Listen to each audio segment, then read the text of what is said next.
Hello students, in our today's e-lecture we are going to start our new chapter Congruent Triangles, chapter number 9. Now first of all, in introduction, as we all know, every object has same shape and size. You must have across many objects in your life which have exactly the same shape and size, like the coins, the currency. Sometimes you have seen the flowers, leaves, and some size photographs also. They have the same shape and size. The objects which have the same shape and the size are called congruent objects, and the relation of that two objects being congruent, that is called congruence. Now, congruent figures. I have drawn two figures here, x and y. These two plane figures, x and y, we have to check whether they are congruent or not. For this, you can trace one of the figure on x on the tracing paper, and when you are going to place this y on that x, you will find that y covers the x exactly. This thing is called superimposition. In the figure x and y, if x cover the y exactly, then you conclude that two figures are congruent. So, a plane figure x is said to be congruent to figure y if x cover y exactly when superposed over it. That position is known as superposition. Now, if these two figures are congruent, this symbol is used to indicate congruent to. If now the next concept, if x is congruent to y, you can say that y is also congruent to x. The symbol is used for the congruency of objects. Now I have taken some figures. I have drawn two lines AB and CD named as x and y.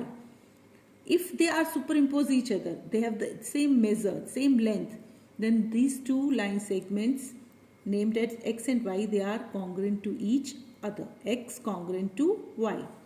Now two angles, angle ABC named as x, angle DEF named as y.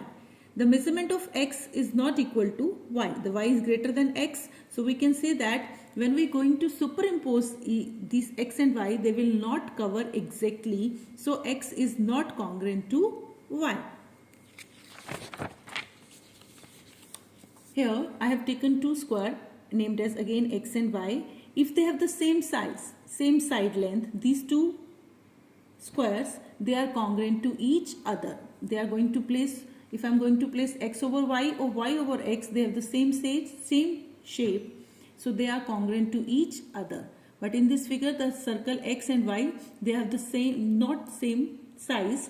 They have different size. So x is not congruent to y. The examples which we have discussed above, we can observe that two line segments are congruent if they have same length. Because to draw a line segment, what we need? Length.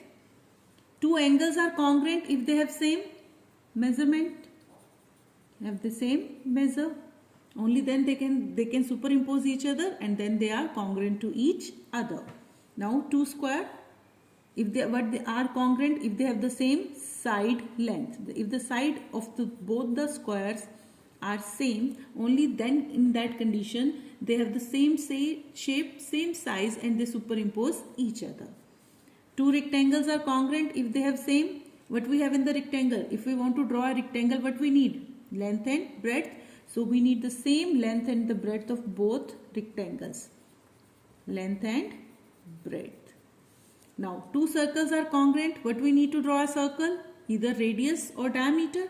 And two circles are congruent if they have the same radius or diameter.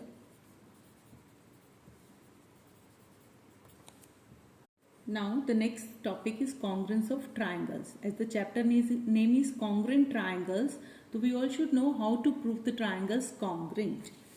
Now let triangle ABC and PQR be two congruent triangles.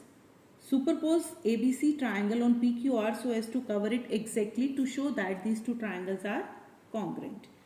In superposition, the vertices of ABC will fall on the vertices of PQR in same order. Like vertex A will fall on P, vertex B fall on Q, and the vertex C fall on R. As I have taken the second diagram, A on P, B on C, and C on R. B on Q. It's not C, Q. and the C is on R. Now if these two triangles are congruent, then their corresponding sides and the corresponding angles, they must be equal. What the corresponding sides are, like BC equal to QR, AB is equal to PQ, and AC is equal to PR, as well as the angles like angle A is equal to angle P, angle B is equal to angle Q, and angle C is equal to angle R. Now two triangles are congruent if the pairs of corresponding sides and the corresponding angles are congruent. In the above discussions, we have told you if the vertices of triangle ABC will fall on vertices of the triangle PQR, then A is corresponding to P, B is corresponding to Q, and the C is corresponding to R.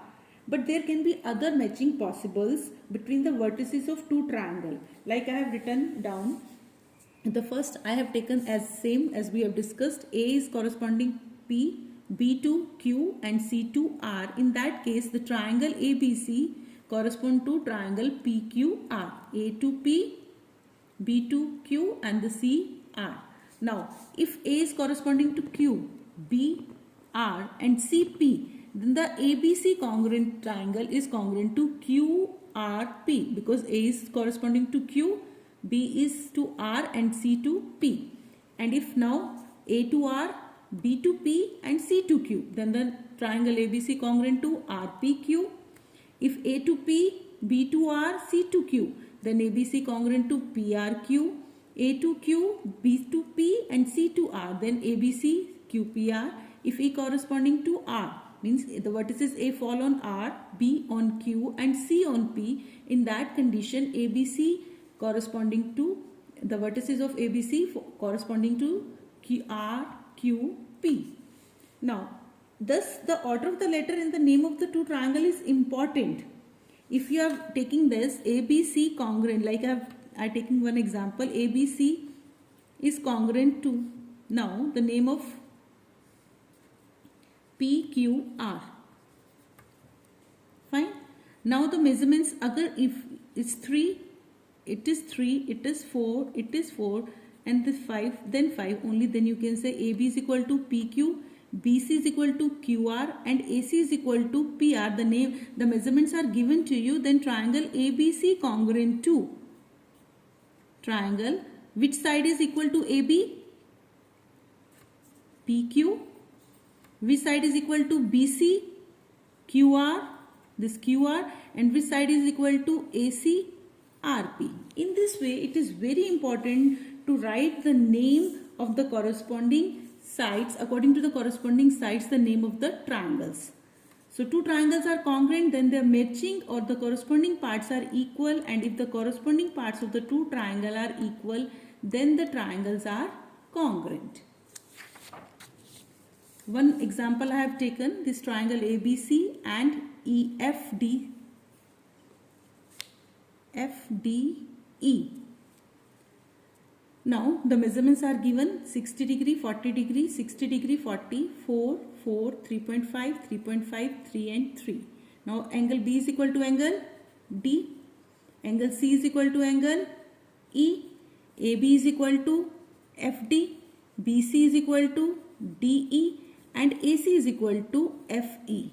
So you can name it as, you can prove the congruence triangle ABC congruent to FDE, so that the corresponding part should be same.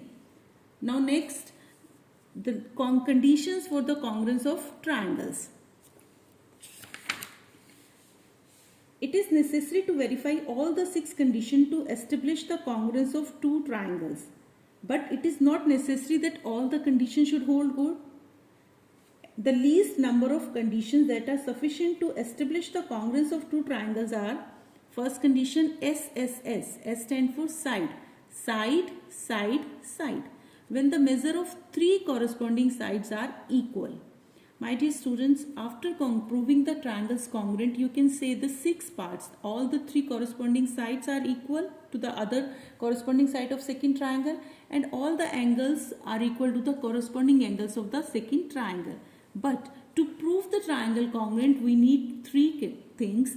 The first condition, according to first condition, if all the 3 sides are equal to the corresponding 3 sides, then the condition name is SSS congruence condition. The second is SAS, when the measure of two corresponding sides and the included angle between that two sides. Then that two triangles are congruent by SAS. Like if I am taking this side is equal to this side is equal to this side, and the angle, included angle B is equal to angle D. So I can say that these two triangles are congruent by SAS congruence condition. Now the next is angle side angle ASA, when the measure of two corresponding angles and the included side. Then the two triangles are congruent. Like this example I have taken. Only if I am taking this side, BC is equal to DE and angle B is equal to angle D, angle C is equal to angle E. I have taken these two angles and the included side BC and DE. Only in that way we can say that these two triangles are congruent by ASA. And the last is RHS, right hand hypotenuse side. When one right angle and the measure of one side and the hypotenuse. This condition is possible only in the right angle triangle. So on that way you can say that two triangles are congruent by RHS congruence condition. So home assignment for today, revise all the concepts of congruent triangles given in your book.